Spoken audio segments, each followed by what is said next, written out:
Hi dear friends, നമസ്കാരം. Welcome to my channel. ഇന്ന് നമുക്ക് ചന്ന മസാല ഗ്രേവി എങ്ങനെയാണ് തയ്യാറാക്കുന്നതെന്ന് നോക്കാം. ചപ്പാത്തി, ബട്ടൂര, പൂരി, അപ്പം ഇതിൻ്റെയൊക്കെ കൂടെ നല്ലൊരു സൈഡ് ഡിഷാണ്, നല്ലൊരു കോമ്പിനേഷനാണിത്. മാത്രമല്ല ചോറിൻ്റെ കൂടിയും കഴിക്കാം. അപ്പോൾ വീഡിയോ കണ്ട് ഇഷ്ടപ്പെട്ടാൽ ലൈക്ക് ചെയ്യണം, ഷെയർ ചെയ്യണം, ട്രൈ ചെയ്ത് നോക്കുകയും വേണം. അപ്പോൾ നമുക്ക് വേഗം വീഡിയോയിലേക്ക് കടക്കാം. ഇവിടെ 2 ടീസ്പൂൺ ഓയിൽ ഒഴിച്ച് ചൂടാക്കിയിട്ടുണ്ട്. അതിലേക്ക് 2 സവാള അരിഞ്ഞത് ചേർത്ത് കൊടുക്കാം. പിന്നെ ഞാനിവിടെ സൺഫ്ലവർ ഓയിലാണ് എടുത്തിട്ടുള്ളത്. ഇനി ഇതിലേക്ക് ഈ ഒരു സൈസിലുള്ള ഇഞ്ചിയും 5 അല്ലി വെളുത്തുള്ളിയും കൂടെ ചേർത്ത് കൊടുക്കാം. എന്നിട്ട് 1-2 മിനിറ്റ് ഒന്ന് വഴറ്റിയെടുക്കാം.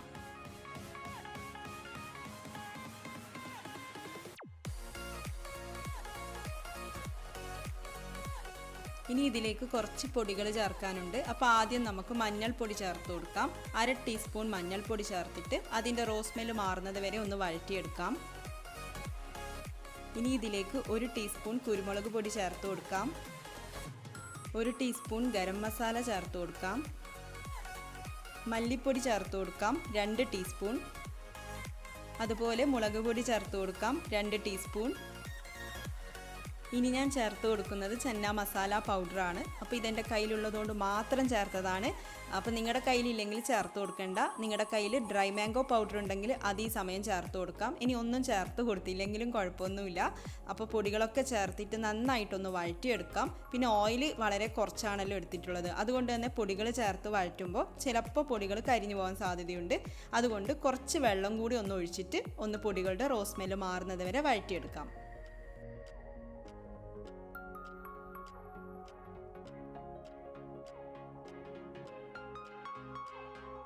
ഇനി നമുക്ക് തക്കാളി ചേർത്ത് കൊടുക്കാം. അപ്പോൾ ഞാനൊരു വലിയ തക്കാളിയാണ് ചേർക്കുന്നത്. ചെറുതൊക്കെ ആണെങ്കിൽ 2 തക്കാളി എടുക്കാം. തക്കാളി ചേർത്തിട്ടൊന്ന് ഇളക്കി യോജിപ്പിക്കാം. എന്നിട്ടൊരു 5-6 മിനിറ്റ് നമുക്ക് മീഡിയം ഫ്ലെയിമിൽ ഇട്ടുകൊണ്ട് അടച്ചു വെക്കാം.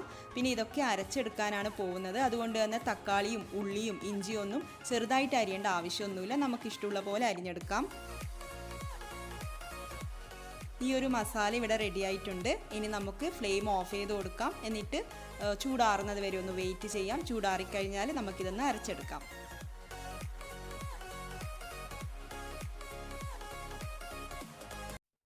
ഇവിടെ ഞാൻ 2 ടേബിൾ സ്പൂൺ ഓയിലും 1 ടീസ്പൂൺ ഗീയും കൂടി ഒന്ന് മിക്സ് ചെയ്യുന്നുണ്ട്. അപ്പം നെയ്യ് ഇല്ലെങ്കിൽ കുഴപ്പമില്ല, ഓയിൽ മാത്രം എടുത്താൽ മതിയാവും. ഇനി ഇതിലേക്ക് 1/2 ടീസ്പൂൺ ജീരകം ചേർത്ത് കൊടുക്കാം. പെരുംജീരകം ഒന്നുമല്ല, സാധാരണ ജീരകമാണ്. അടുത്തതായിട്ട് ഇതിലേക്ക് ബേ ലീഫും ഗ്രാമ്പൂവും ഏലക്കായും ചേർത്ത് കൊടുക്കാം. 1 ബേ ലീഫും 2 ഏലക്കായും 3 ഗ്രാമ്പുമാണ് എടുത്തിട്ടുള്ളത്. ഇനി പച്ചമുളക് ചേർത്ത് കൊടുക്കാം. 2 പച്ചമുളകാണ് എടുത്തിട്ടുള്ളത്. ഇനി നമുക്കിതൊക്കെ കൂടി ഒന്ന് വഴറ്റിയെടുക്കാം.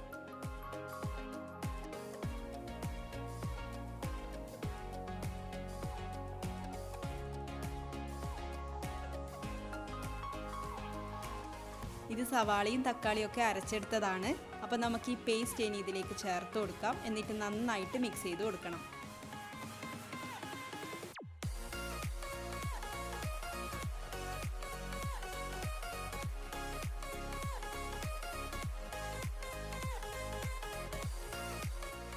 ഇതുവരെ ഉപ്പ് ചേർത്തിട്ടില്ല. അപ്പോൾ നമുക്കിനി ആവശ്യത്തിന് ഉപ്പ് ചേർത്ത് കൊടുക്കാം. എന്നിട്ട് നന്നായിട്ട് മിക്സ് ചെയ്ത് കൊടുക്കാം. ഇനി നമുക്ക് കടല ചേർത്ത് കൊടുക്കണം. അപ്പം ഞാനിവിടെ 1 കപ്പ് വെള്ളക്കടല വേവിച്ച് വെച്ചിട്ടുണ്ട്. അപ്പോൾ ഇതെങ്ങനെയാണ് വേവിച്ചെടുത്തതെന്ന് പറയാം. ആദ്യം നമ്മൾ കടല 6-7 മണിക്കൂർ വെള്ളത്തിൽ കുതിർത്ത് വെക്കണം. അതിനുശേഷം ആവശ്യത്തിന് വെള്ളവും ഉപ്പും കൂടെ ചേർത്തിട്ട് കുക്കറിൽ 4-5 വിസിൽ വരുന്നത് വരെ വേവിച്ചെടുക്കാം. അപ്പോൾ നിങ്ങൾ രാവിലെയൊക്കെയാണ് ഈ കറി തയ്യാറാക്കുന്നതെങ്കിൽ തലേദിവസം രാത്രി കടല വെള്ളത്തിൽ കുതിർത്ത് വെച്ചാൽ മതിയാവും. ഇനി നമുക്ക് ഈ മസാലയിലേക്ക് വെള്ളം ഒഴിച്ചു കൊടുക്കണം. നിങ്ങൾക്ക് എത്രയാണോ ഗ്രേവിയുടെ ആവശ്യം അത്രയും വെള്ളം ഒഴിച്ചു കൊടുക്കാം.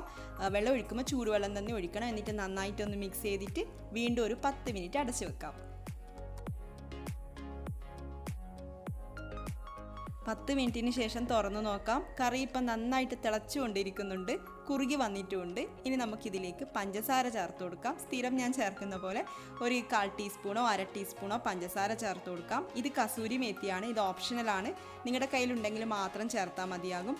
ഇനി മല്ലിയില കയ്യിലുണ്ടെങ്കിൽ മല്ലിയില കൂടെ ചേർത്ത് കൊടുക്കാം. എന്നിട്ട് നമുക്ക് നന്നായിട്ട് മിക്സ് ചെയ്തെടുക്കണം. ചന്ന മസാല ഗ്രേവി ഇവിടെ റെഡി ആയിട്ടുണ്ട്. അപ്പോൾ ഇതിൻ്റെ ചൂടാറിക്കഴിഞ്ഞാൽ കുറച്ച് തണുത്ത് കഴിഞ്ഞാൽ ഈ ഗ്രേവി കുറച്ചുകൂടി ഒന്ന് തിക്കാവും. അപ്പോൾ നിങ്ങൾക്ക് എത്രയാണോ ഗ്രേവി ആവശ്യം അതിനനുസരിച്ചിട്ട് വെള്ളമൊക്കെ ഒഴിച്ചു കൊടുക്കണം. അപ്പോൾ എല്ലാവരും ഒന്ന് ട്രൈ ചെയ്ത് നോക്കുക. ട്രൈ ചെയ്ത് നോക്കിയിട്ട് നിങ്ങളുടെ അഭിപ്രായം കമൻസിൽ കൂടെ അറിയിക്കാൻ വേണ്ടിയിട്ട് മറക്കരുത്. അപ്പോൾ ഇതുപോലെയുള്ള വീഡിയോസിനായിട്ട് ഇതുവരെ ചാനൽ സബ്സ്ക്രൈബ് ചെയ്തിട്ടില്ലെങ്കിൽ ഒന്ന് സബ്സ്ക്രൈബ് ചെയ്യുക. ചാനൽ സബ്സ്ക്രൈബ് ചെയ്യുമ്പോൾ നോട്ടിഫിക്കേഷൻ കിട്ടാൻ വേണ്ടിയിട്ട് ബെല്ലൈക്കൺ ക്ലിക്ക് ചെയ്യാനും ബെല്ലൈക്കൻ്റെ ഓപ്ഷൻസിൽ ഓൾ സെലക്ട് ചെയ്യാനും വേണ്ടിയിട്ട് മറക്കരുത്. അപ്പോൾ നമുക്ക് അടുത്ത വീഡിയോയിൽ കാണാം. താങ്ക്